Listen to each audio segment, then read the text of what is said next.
Hi, John Owens here, API Portal Product Owner.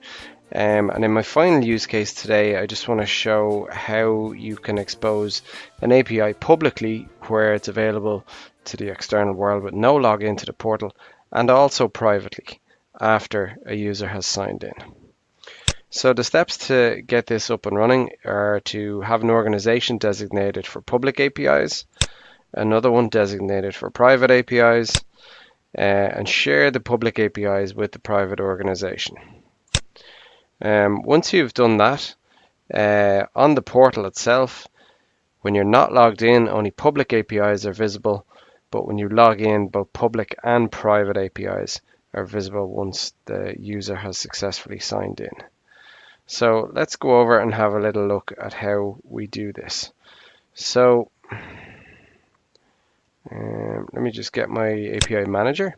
So just to recap, at the moment in our public org, we have API 1 and 2.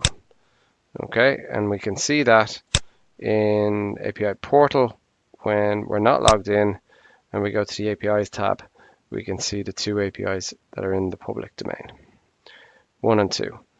Okay, back in Manager, we have created a private org.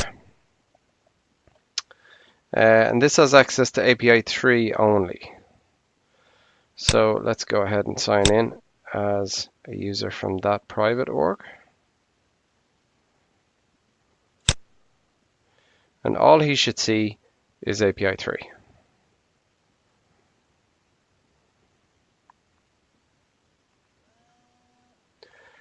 Great.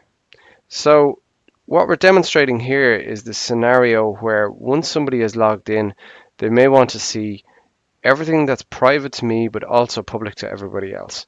So that's what we're going to configure now. So we go back to API Manager. We go to our private org. And we simply grant access to API 1 and API 2 to that org. And we go back out to save.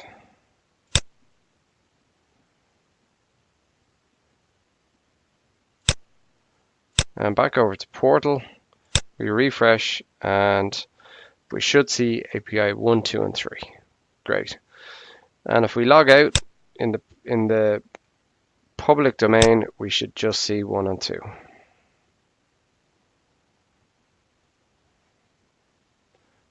Would help if I hit sign out.